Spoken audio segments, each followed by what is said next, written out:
in our world, in the adult world, right, what we see all the time is you're not really a good investor unless you do XYZ, buy this ridiculous security. Right? You're not really a good citizen. You're not really a good Democrat or a good Republican unless you give money to this ridiculous candidate or vote for this ridiculous candidate. Right? Once you start looking for those kind of grammars that are really insults, what are you? A libtard, or what are you? A Trump lover, right? That type of grammatical structure, we see that inserted into the DNA of more and more messages today. And it's something that we as human beings, we respond to. Imagine spending an hour with the world's greatest traders. Imagine learning from their experiences, their successes, and their failures. Imagine no more. Welcome to Top Traders Unplugged, the place where you can learn from the best hedge fund managers in the world so you can take your manager, due diligence, or investment career to the next level. Before we begin today's conversation, remember to keep two things in mind. All the discussion we'll have about investment performance is about the past, and past performance does not guarantee or even infer anything about future performance. Also understand that there's a significant risk of financial loss with all investment strategies, and you need to request and understand the specific risks from the investment manager about their product before you make investment decisions.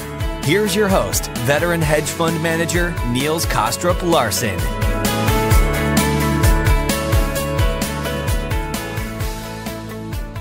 A new regime has emerged, perhaps even a new world order, and in our Global Macro series, I, along with my co-host Cem want to dig deep into the minds of some of the most prominent thought leaders to help us try to better understand what this new global macro-driven world looks like.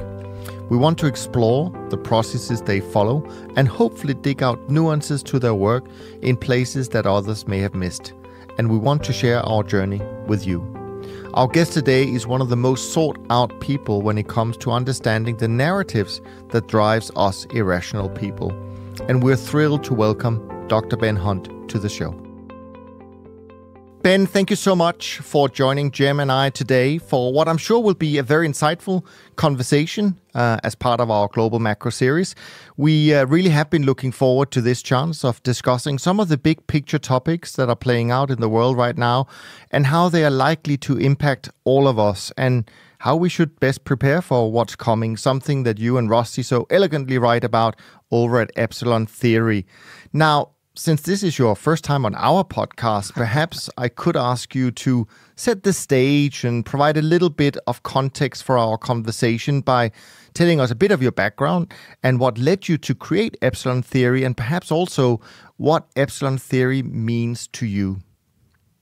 Well, I'd be happy to. And first of all, let me say I'm so delighted to be on your broadcast here. So thank you, Niels. Thank you, Cem. Really appreciate it. Yeah, I'll start with the name Epsilon Theory. It comes from the core econometric formula for portfolios. For modern portfolio theory. What are the returns that you get? Well, you've got alpha, which is, I'll kind of use layman's terms here, right? Is kind of that idiosyncratic element of your return profile. You've got beta, which is essentially the returns you're getting from going along with, the market, other asset classes. And that's all people usually think about that. But when you look at any of these econometric formulas, there's always one more term that's tacked on at the end, and it's plus epsilon. Right? So epsilon, it's E for error. It's the fudge factor. It's the error term in every econometric formula. And, I wanted to name our project, and that's really how I think about it, as a project, Epsilon Theory, because we actually do have a theory about epsilon, that it's not error, that there are, by error, we mean something that's, non-systematic. It's essentially a stochastic or a random element of whatever it is you're trying to analyze. And it struck me that everything that falls under the heading, I'll use this term behavioral, but I don't mean behavioral in this idiosyncratic kind of random-esque, oh, aren't those humans silly, the way they make their decisions. No, I think there are really structural elements that impact social behavior, that goes into the phrase game theory. And I think that all of that, the way that we as human beings systematically respond, in particular to unstructured data, the things we hear, the things we read, right, to narratives, as we write about here, it's not random, it's not error, it's not part of the stochastic term. There's real signal buried in that epsilon term that has nothing to do with the so-called, the fundamentals, that you would be basing your alpha on or the beta on, right? There's something else. And so that was, a long-winded introduction, but that's why we call it Epsilon Theory. It's really trying to unpack that epsilon term and look at these, again, I'll call them game theoretic social elements that are as real as, any sort of, EBITDA multiple or, management style or balance sheet analysis. That's where Epsilon Theory comes from. Yeah. No, very cool. I think it's very helpful for people to understand that.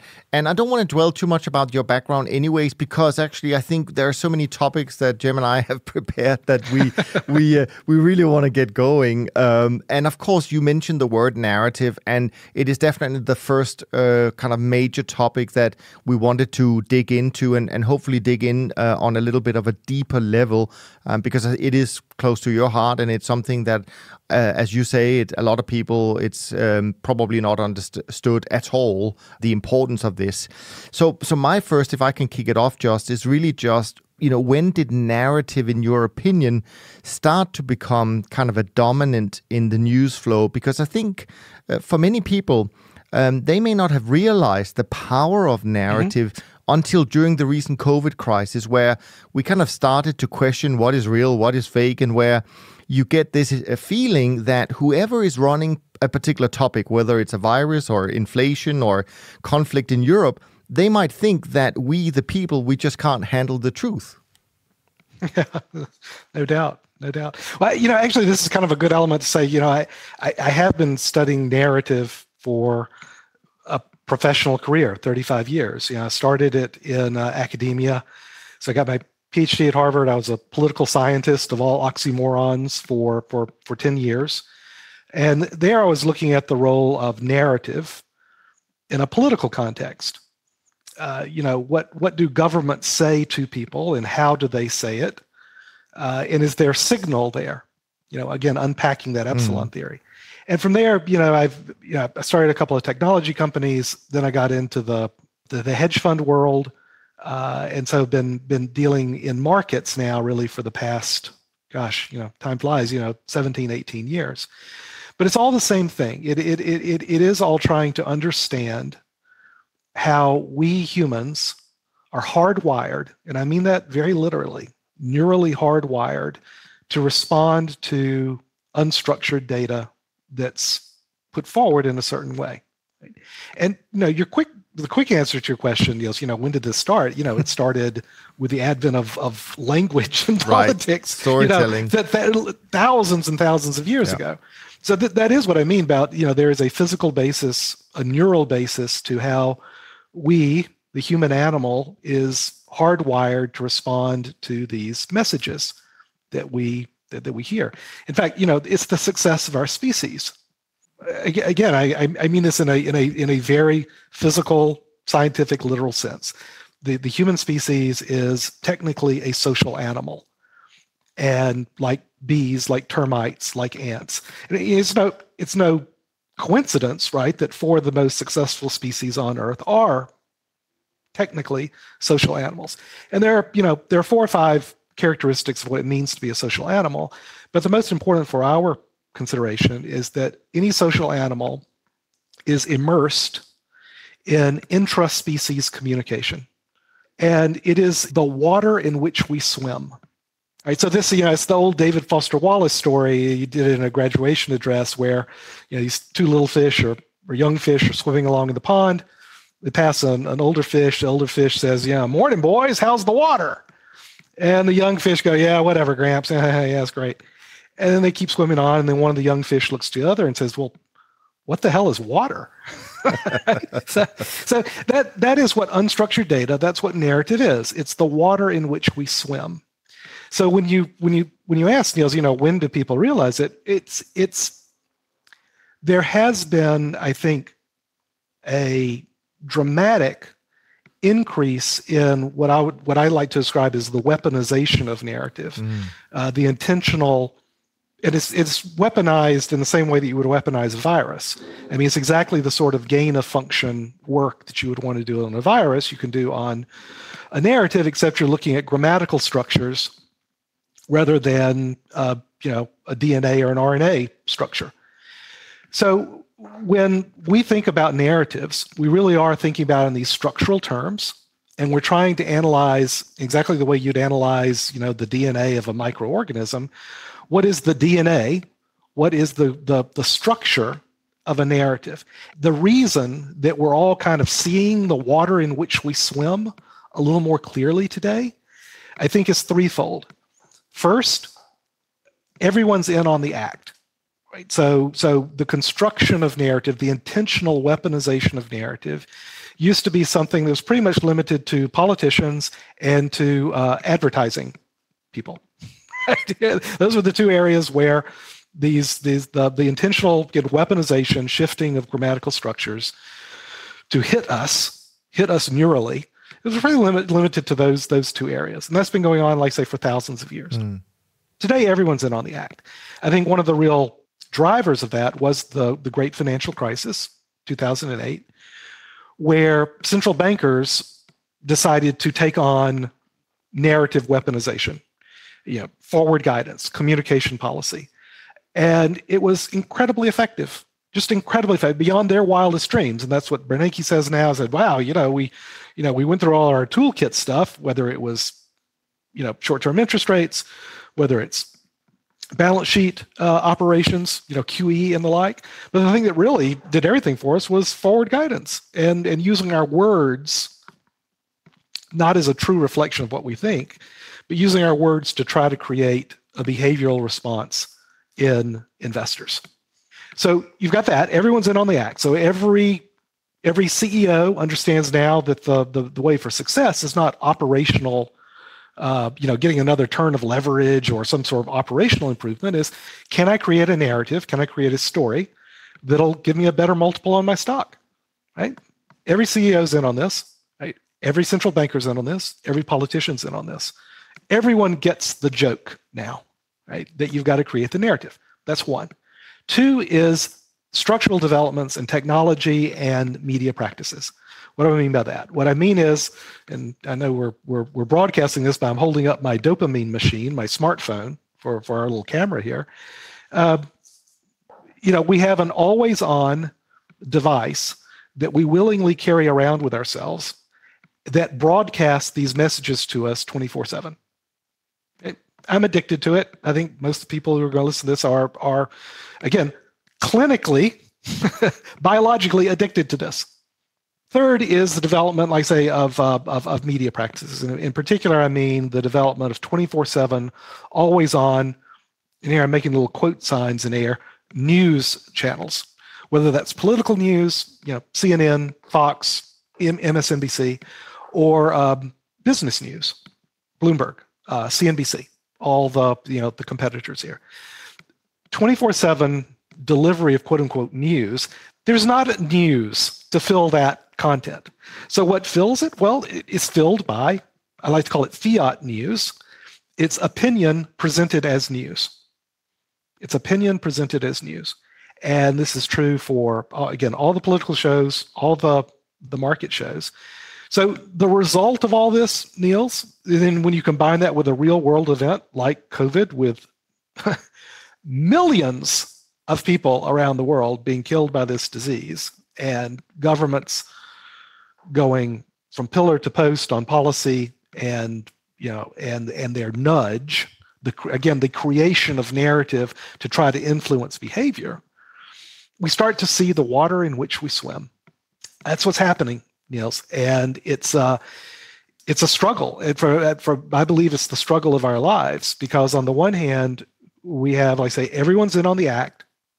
Our technology and our media systems are, and these are bells you can't unring, are going in a direction that allows for the more effective weaponization and distribution of these viruses that are narratives. And at the same time, though, and this is the great hope we have, I think that people are waking up that this is the water in which we swim, and how can we protect ourselves?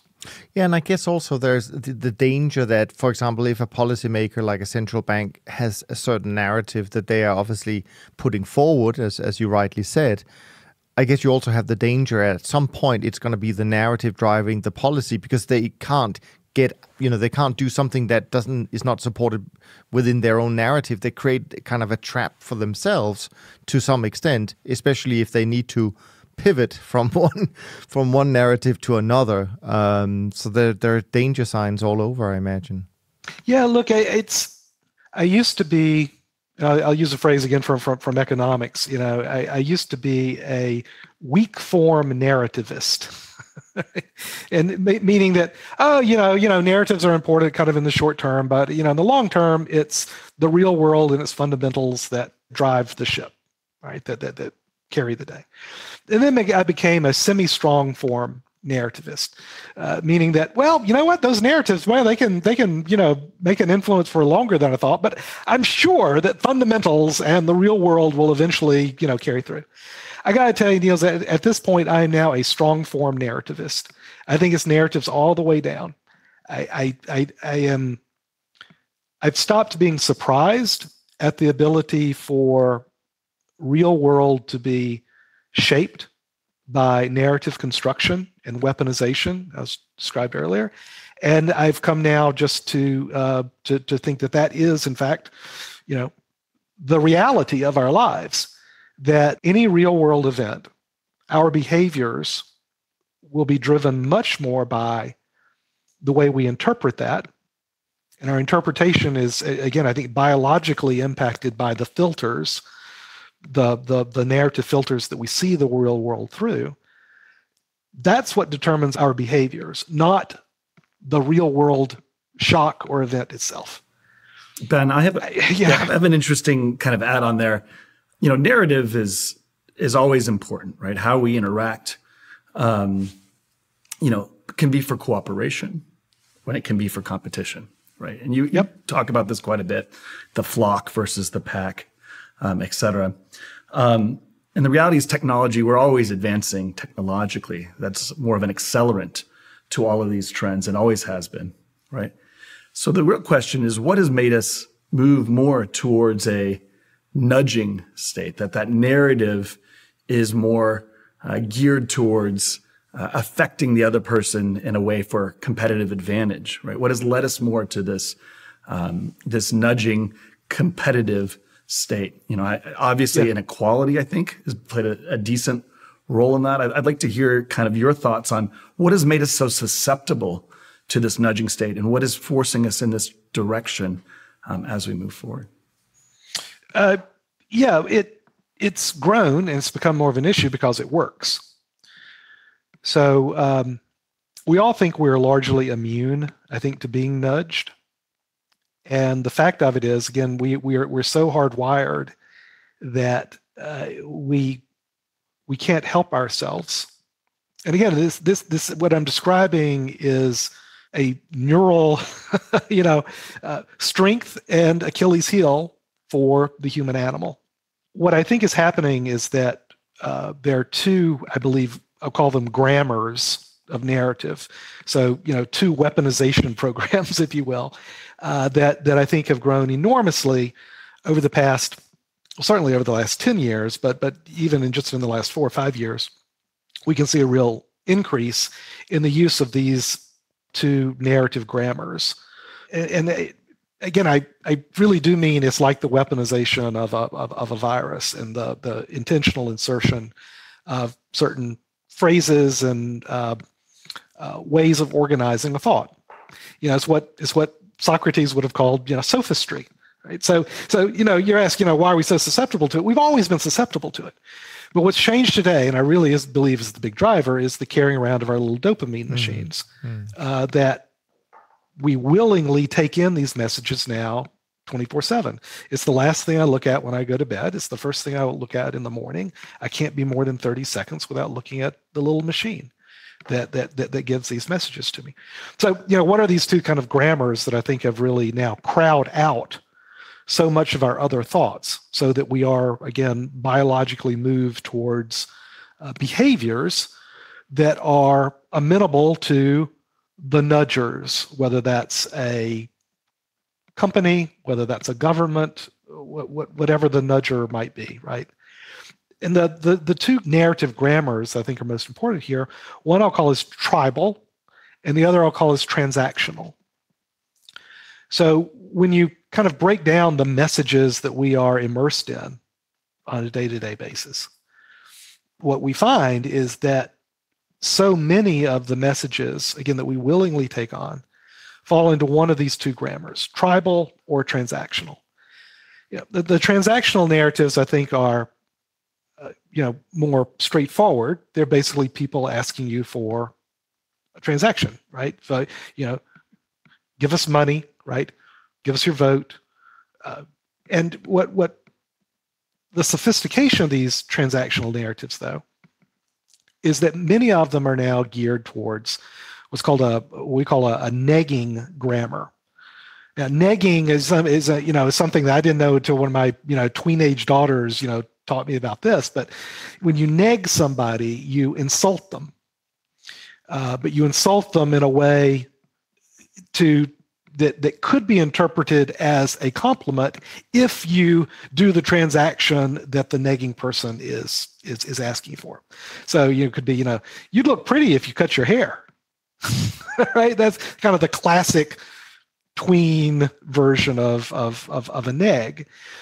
In our world, in the adult world, right, what we see all the time is you're not really a good investor unless you do XYZ, buy this ridiculous security. Right? You're not really a good citizen. You're not really a good Democrat or a good Republican unless you give money to this ridiculous candidate or vote for this ridiculous candidate. Right? Once you start looking for those kind of grammars that are really insults, what are you? A libtard, or what are you? A Trump lover, right? That type of grammatical structure, we see that inserted into the DNA of more and more messages today. And it's something that we as human beings, we respond to. We respond very heavily. Now, sometimes it's an insult. Sometimes it's just, I'm going to pay attention to you, right? That's part of this transaction. I'll pay attention to you if you like my tweet, or if you, give money to this, or you vote for that, right? These are all versions of the theme, the transactional narratives. And once you start looking for it, it's the water in which we swim. Let me just describe briefly the tribal narratives that you see all the time. Now, there are two variations on this theme, right? The one that we write a lot about is what we call a mirroring tribal narrative. And what that is basically asking you is to look at yourself as a crowd, right? Not to look at your own opinion, but to look at the crowd that is gathered here. Whether that's looking at a TV show, whether that's listening to someone speak, it's a focus on the crowd watching the crowd. So, quick example, any Donald Trump speech, because he's a master at this. He's really good at this, right? So, in every Donald Trump speech, one of the first things he'll say at the beginning of the speech is he will call the attention of the crowd to the crowd itself. Oh, man, it's the biggest crowd that's ever been in this auditorium. We had 3 miles long looking to get in here, right? It's entirely intentional. In the middle of his speech, he will stop whatever he's doing, and he will again call attention of the crowd to the crowd itself. Oh, what a response. It's the same thing. And at the end, it's the last thing he says. He calls attention of the crowd to the crowd itself. Again, entirely intentional. And we are hardwired then to respond, it's very rational, to respond as if we actually believe what the crowd is hearing. It's called common knowledge. Right? It's the creation of common knowledge.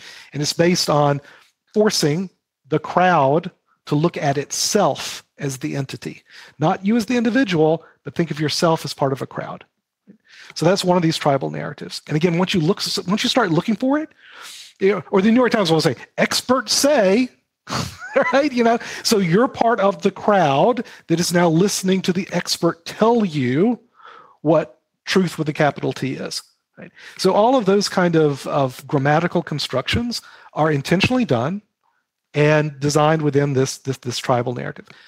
The other kind of tribal narrative is, we'll call it not mirroring, but othering. Right? And that's the more kind of traditional one where you create the other with the capital O, and you have a structure where you have a set of beliefs or statements that any reasonable person could say, but then you use that as basically your shield by which you increasingly do more and more, aggressive,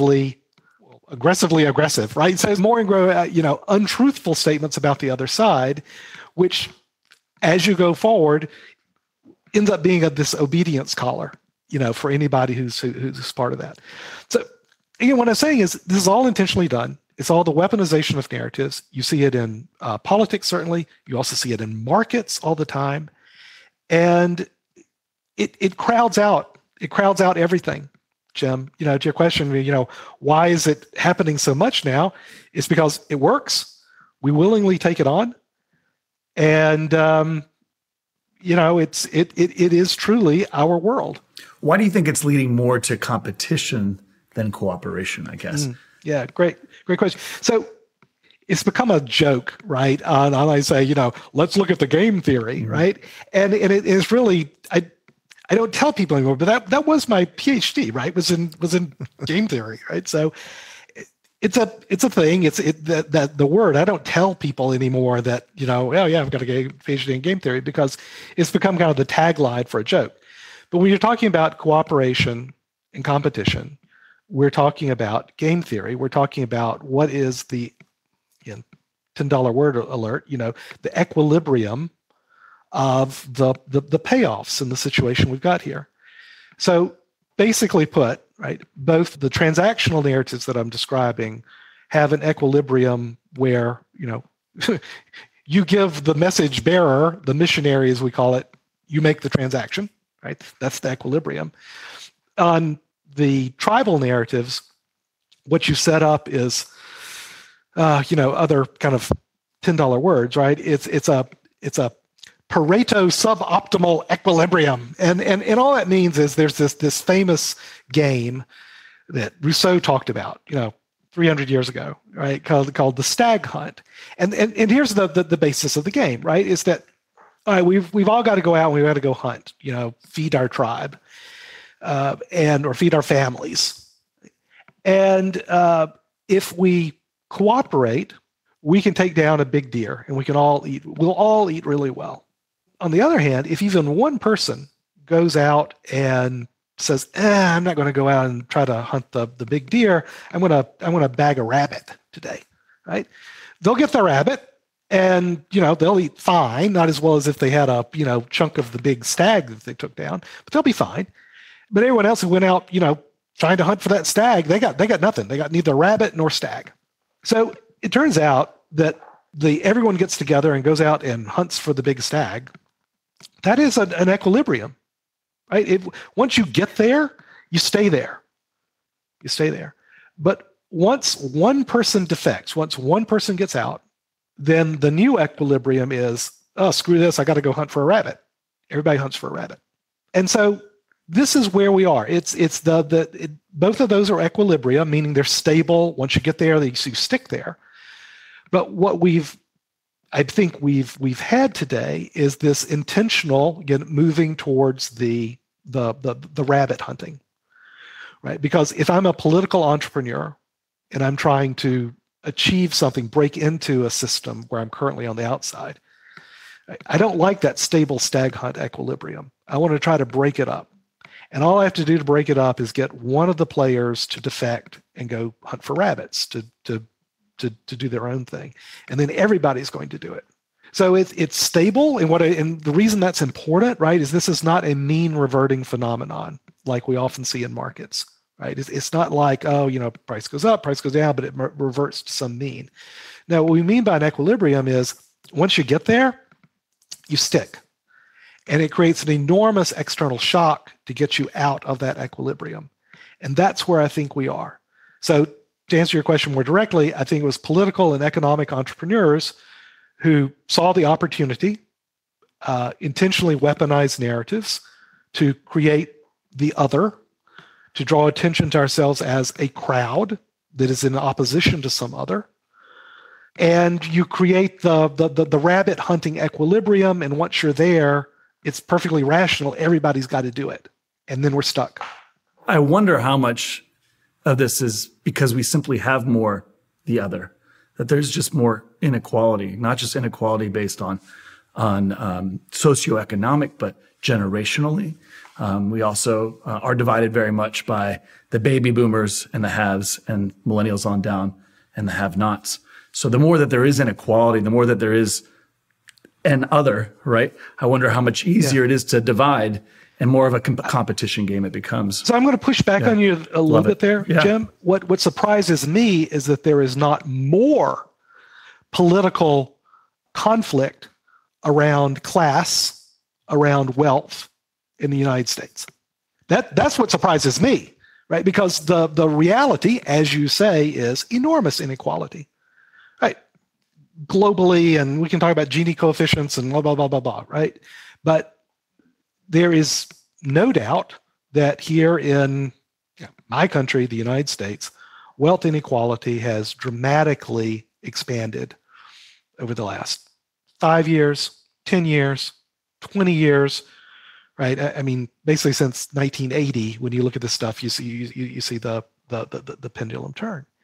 And what surprises me is there's not more political conflict around class and wealth than there is today. And I think that's largely because, right, the narratives are constructed to minimize that class conflict. Neither political party, right, has any incentive to wage class warfare. Neither one does, right? Quick example. Why does the carried interest, tax loophole persist? Why in the world does that persist? Particularly, in the Democratic, because I'll tell you why. Because it's not hedge fund guys that get the carried interest benefit. It's private equity guys, right? Who are the major donors to the DNC, right? It's venture and private equity guys. So, don't tell me that the Democrats are on the side of the little guy. Yeah, no, you're right. It's all one big club, and we're not in it. The narrative, though, is strong towards populism, right? This is kind of, whether it's Trump or Biden or whatever side, the populist rhetoric is at an all-time high. It is funny that once they're in power, right, they're using those narratives then to do other things, right? So there's absolutely an us versus them. That's that othering, the tribalism. Right. So the creation of different tribes, right, within countries is growing enormously, as you're describing. What surprises me is that these tribes are not defined on the basis of class or wealth, but they're defined on these other social dimensions that cut across class and wealth and obfuscate, my view, the class and wealth divisions that exist in the United States. There's this old line, used to, back to poli-sci days, is that Americans take every issue, including issues of class and wealth, and put it on the dimension of race. Right? And that in Europe, the Europeans take all these issues, including issues of race, and put it on the dimension of class. Right? There's some truth to that. I think in 67, I think it's been kind of obfuscated even more now, so that the cleavages, the dimensions that we describe our tribe versus the other tribe, are there's race is still a big part of that here in the United States, but it's increasingly these other social dimensions, right, that have been created. A narrative has been created around them because it allows for the coalescence of a motivated base, right? That, again, obfuscates, my view, the real dividing issue, which is I couldn't agree more. I think of it as two trends. You have this secular trend, right, since the 60s, 70s, 80s of, women coming into the workforce, new immigration and African Americans having more of a role in the economy. That's secular, right? That's been happening. We continue to advance, right? The bends towards justice, right? But you have this cyclical effect, right? Which is probably even stronger during this 40-year period, which is monetary policy driven supply side economics, where all the money is going to the top. And ultimately, the people who have benefited the least from this are white males, right? And that cohort has been hurt by both, by women coming into the workforce, more kind of broad, different types of people in the workforce. But most importantly, they've been hurt by the inequality that's been driven by class. And I agree with you that during this period, we've been able to divert people's eyes from the class part and really shift it to the more secular trend. Meanwhile, African-American men are not doing any better than they really were 40 years ago. They're not doing worse, maybe, but they're looking at, at one another and saying, hey, why are we still here? Like, where's the progress, right? And so it's easy for both to point the fingers at each other and to revel up the lower classes against one another in that scenario. So anyway, I couldn't agree with you more. Well, Joe, you used a phrase there. You talked about bending towards justice, and obviously that's part of the longer quote by Martin Luther King Jr., where he said that the arc of the moral universe is long, but it bends towards justice. And my response is, does it really? Yeah, I would like to believe it does. I would love to believe it does.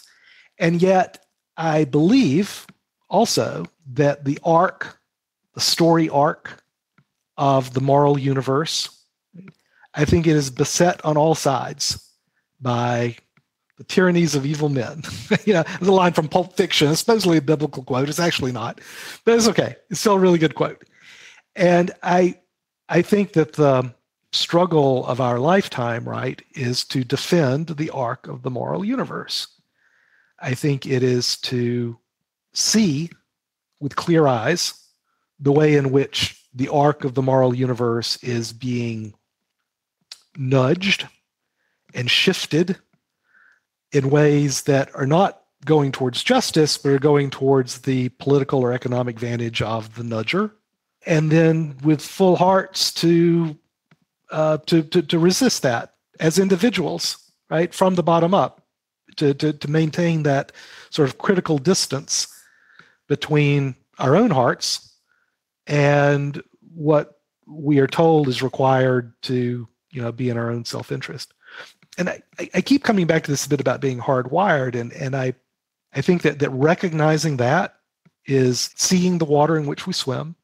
It's the sine qua non, right? If we can do that as individuals, then there's a chance. I think we got a shot at it, right? At connecting it. And one of the examples I like to use, it's actually the most popular thing we ever wrote on Epsilon Theory, and it's called Gell-Mann amnesia, and it comes from a Michael Crichton speech story. So Michael Crichton, if you recall, he wrote originally the Andromeda Strain, and then he basically invented the techno thriller, right? Jurassic Park, all of those books. Those were Westworld. These are all Michael Crichton books originally. So he got into Hollywood, into movies, and he was friends with lots of interesting people. One of whom was the physicist Murray Gell-Mann, who famously discovered, or at least named, the quark.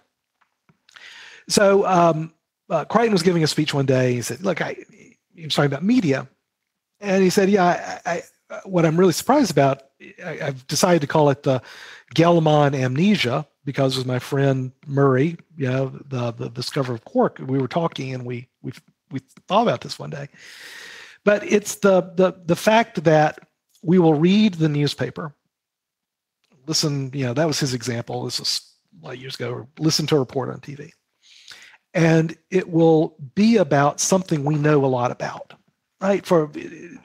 He said, I'm in Hollywood, so I'll read an article about what's happening at this studio or what's happening with this movie, and I'll read it, and I know a lot about the subject, and I'll go, oh my God, this article they've got it completely wrong.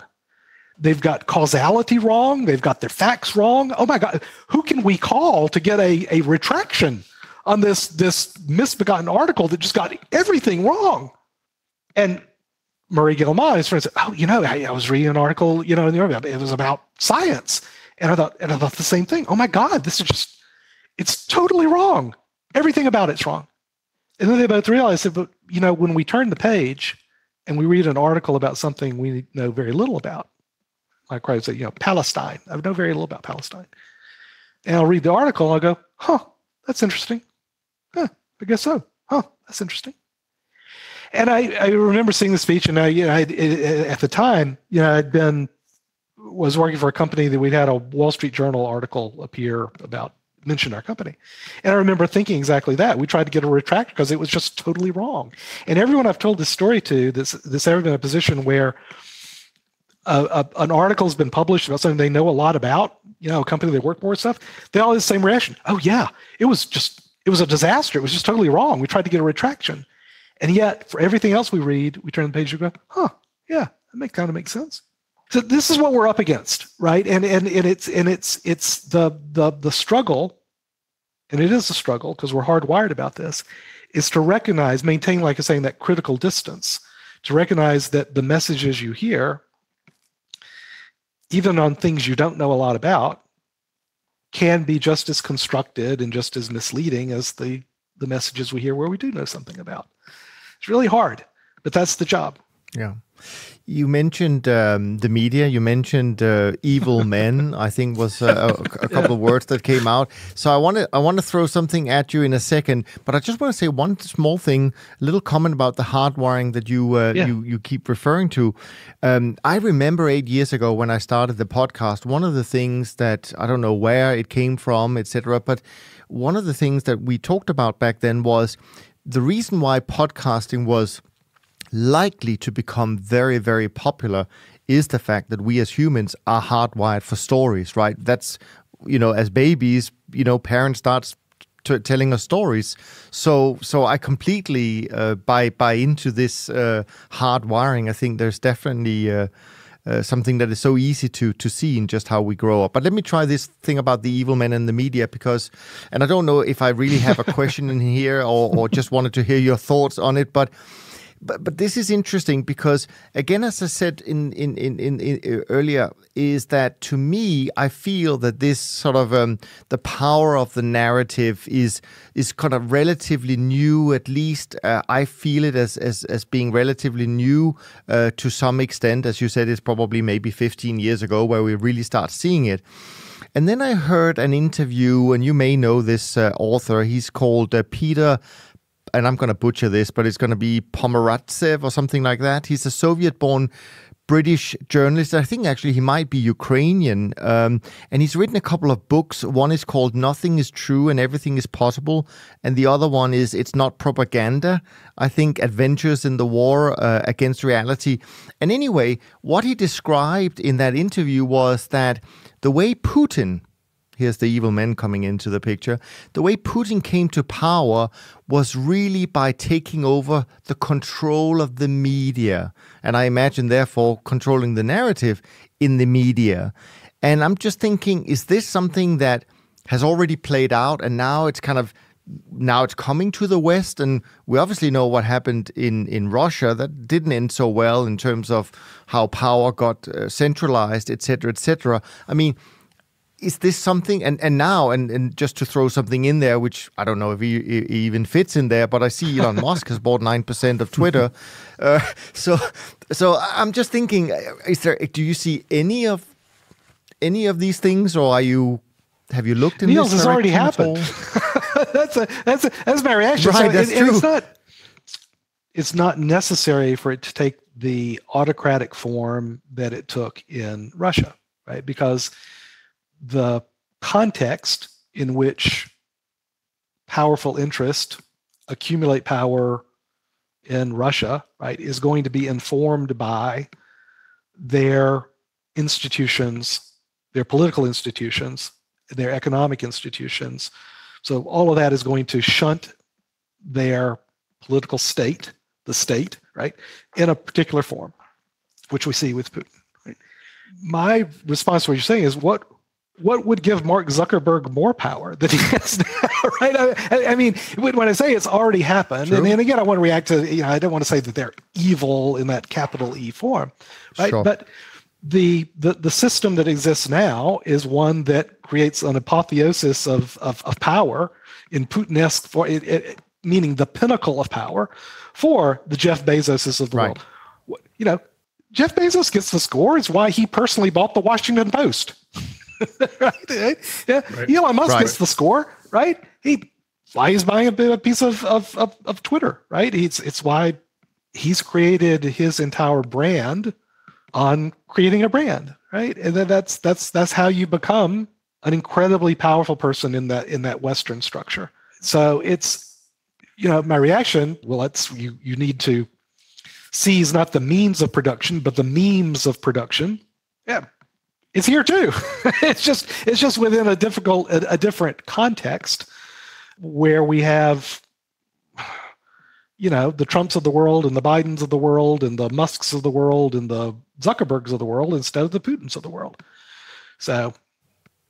And you're right, and I know, Jim, you want to say something on that, but actually it just reminds me on something, and I'm sure you know Pippa Malmgren well, I'm sure, Ben, but she said something a few years ago which I thought was quite interesting before I think people started talking about it. She said, Trump is not going to run, well, he doesn't really want to be president because there's more power in owning a media platform. Whether that's, but she brought that up, and I thought, okay, maybe. But I think now it's pretty clear in terms of the power that these platforms give. Anyway, Jim, I think that's very relevant. I do think you bring up a very interesting point here, Niels, and I'd love to explore it a little bit more. Just the trend towards autocracy, right? The role of narrative, the role of technology. Obviously, technology can play that role for cooperation, like we talked about earlier, or competition. It seems to be bringing out more of this competitive, autocratic power game, right? And we seem to be trending in that direction. Do you think that is irreversible? Why are we heading in that direction? I'd love to hear your thoughts a little bit about where you see. Yeah, well, this is what I mean by it not being a mean reverting phenomenon. The way I'd rather talk about it, I think we're moving more and more towards this, I like to call the nudging state and the nudging oligarchy, right? Because our system then allows for, and they're enormously positive and self-fulfilling and non-mean reverting advantages for oligarchy in our system. Anyway, so it's a long conversation, but the basic idea is that political power accrues in our system to oligarchic or power of capital. Right? Whether that's in speech, political speech, it allows you to buy a newspaper, right? It allows you to contribute to the messaging around specific political campaigns that are amicable to your goals, the preservation of your power. And it all comes down to what the currency today, the currency we spend and that we try to accumulate and that can be spent for political power or for money, right, is that currency of narrative, right? Of owning one of the megaphones that we voluntarily, again, I'm holding up my dopamine machine, my smartphone, that we voluntarily allow to be broadcast at us 24/7. So it's not autocracy in the sense that someone is forcing us to listen to the message, right? We do it willingly. Right? And that's why I think actually the Western system is so much more robust and stable than, say, an autocratic system, certainly in Russia or even in China. I think the Western system is much more stable, not necessarily more beneficial for our autonomy of mind, but I think that the nudge is so much more robust than the boot, right? Than the point of the gun. But whether it's autocracy with a lowercase a, good. Like you're talking about, or autocracy with a capital A, I think they're both on the rise, though, right? Without a doubt. I think, and I think that's been a secular trend now for at least 20 years, but really kind of. What bugs me though, Jim, is that we, like so I say, we give it away. We give it away, and what it is, I think, is our autonomy of mind, and that's what I think we have to try to reclaim. It's not a political statement; it's a human statement to reclaim our autonomy of mind. I don't want to sound fatalistic, but I mean, we live in a competitive world, right? Survival of the fittest is the natural state of things.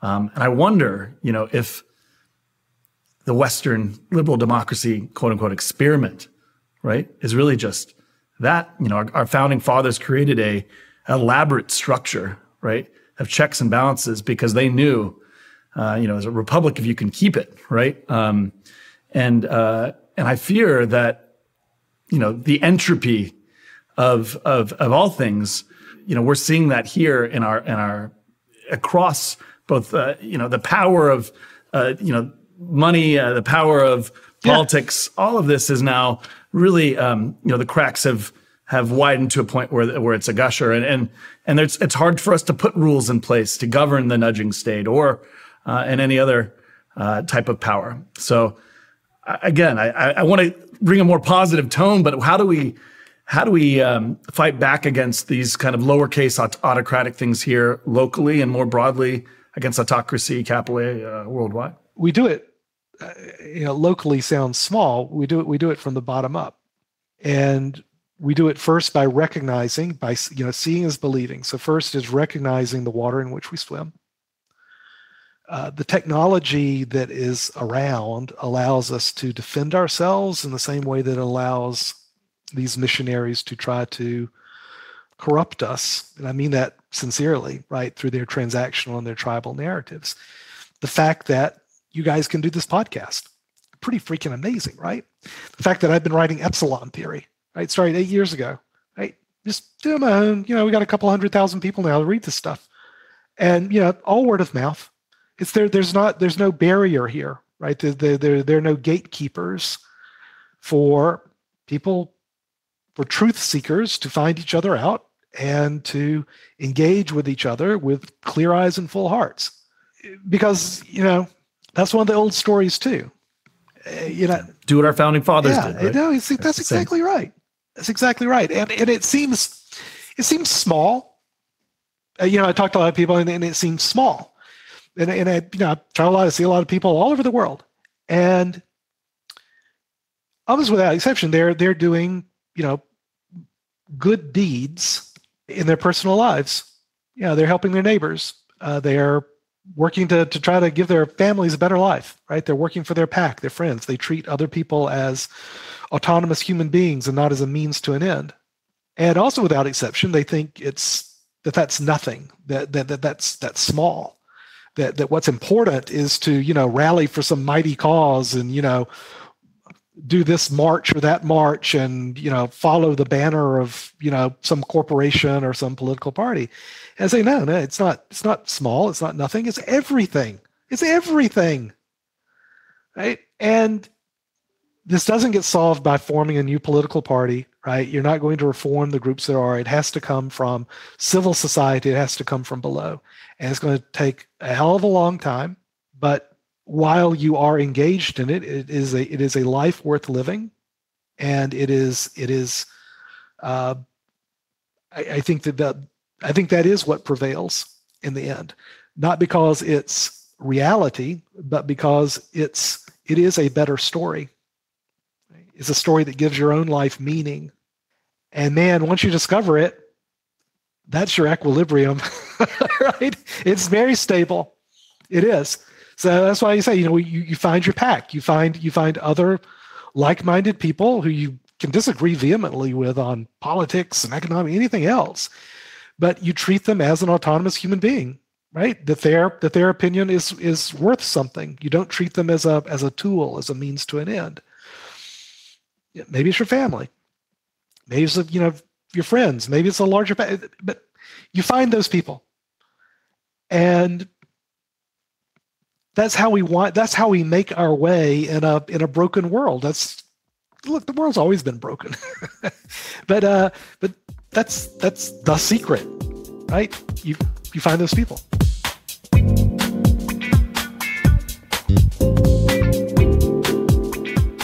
And speaking of community, there's a growing kind of millennial on down community that has at its core, I'm going to shift gears a little bit here, but currency, right? Fiat and crypto at its core. And, linguistic narrative is an important, probably, the narrative, the lever we're most talking about here from the nudging state and vehicle for change as well. But, fiat money is probably the most powerful tool in the nudging state's toolbox, right? And, in this context, what do you see as crypto as well as blockchain, and general ledger's role in the coming decades? It could, in theory, be the thing that liberates, masses from kind of inserts a bit of fairness, right?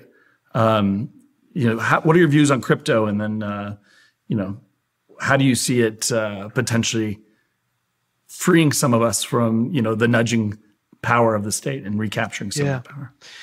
I think that the state exists for creating money. That's the reason that the state exists. And so that if you play on that field, if you make war on that battlefield of money, you will lose.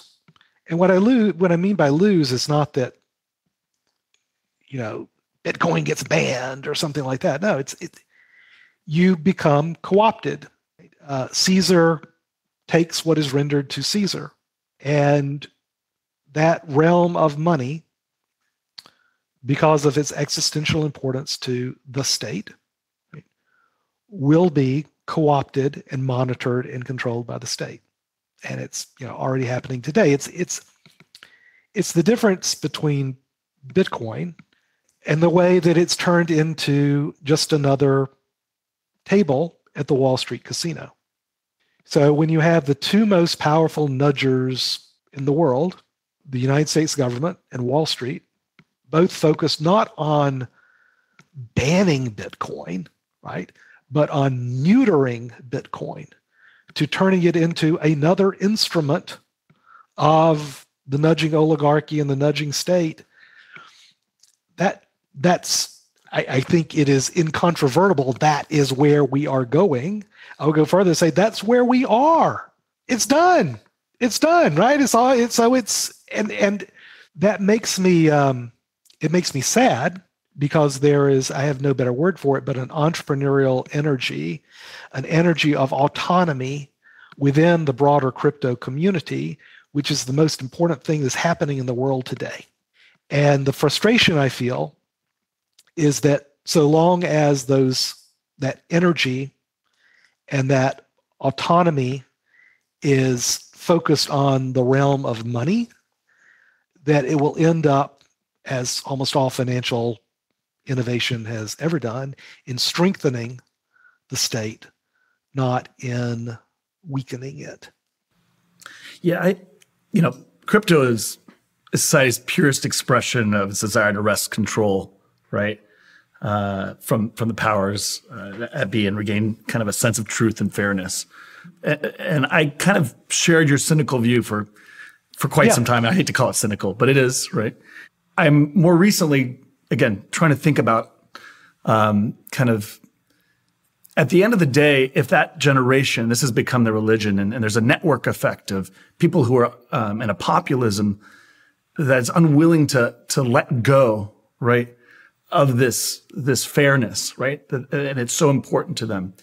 Even though I agree with you, historically, money has needed a sponsor, right? I wonder if the populace, right, could become the sponsor, right?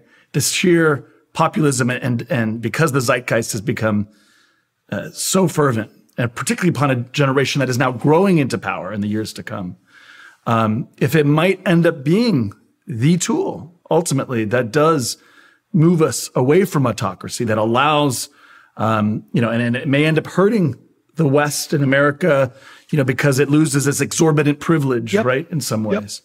But I do wonder if that the new center of freedom or, free will ends up having at its core this crypto, the acceptance of crypto or non-fiat currency. I find it very interesting. It's something that God, I hope you're right. I hope you're right, Jim. Yeah. And it's absolutely right that all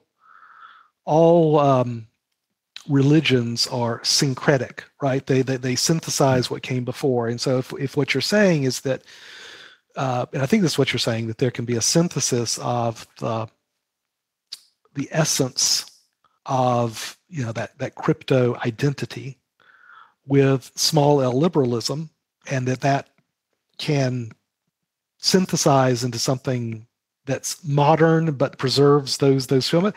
God, I hope you're right. Now, I'm going to say and, not but. I'm going to say and, right? Because and is such a much better word than but.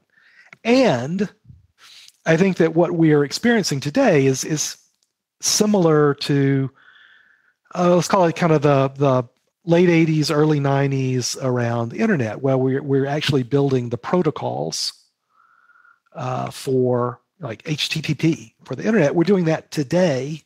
And I hate to make it small by calling it Web 3 or something like that. What I really mean is, what are the protocols on which we're going to build our societal pipes and networking for the next 50 years? And I think we are at that stage where we're able to build protocols.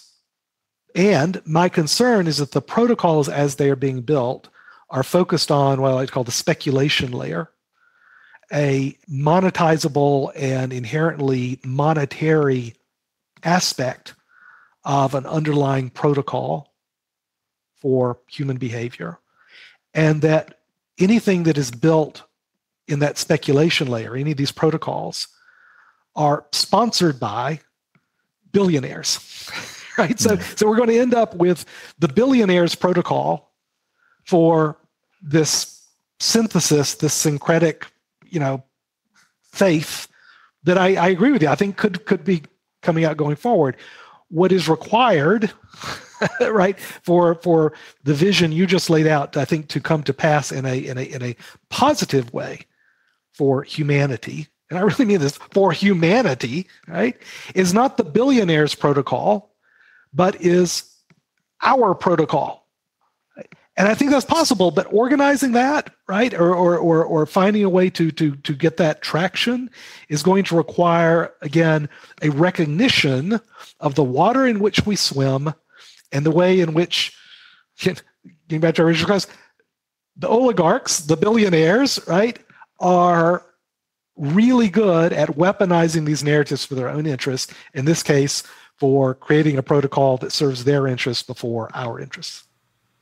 I'm hopeful only because it's a general ledger, right? Mm-hmm. So it is, at its core, it is not corrupt, right? At its core, it is not nudging. And as long as we don't wrest those ideals, right, it might have long-term positive. I get it. And I share that faith. There's no other word for it. Yeah. What you're describing is a faith. Right. And I share that faith.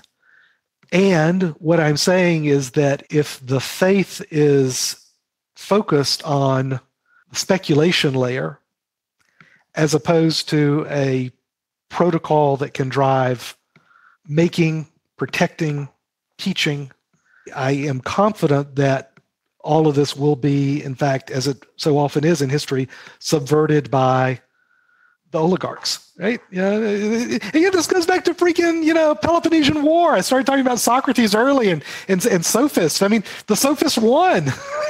The sophists and the oligarchs won. Yeah, we just have to avoid that. It goes back to animals. I mean, this is competition. purest form. Yeah, absolutely. Now, I know we don't have you an infinite amount of time, Ben, which is a shame because we really could go on. I want to see if I can squeeze in one more small little topic because I think it's so important and I think it's also quite relevant now that we talk about kind of the future to kind of wrap it all to an end.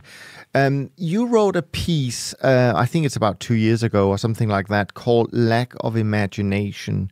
And that's really something that resonated with me.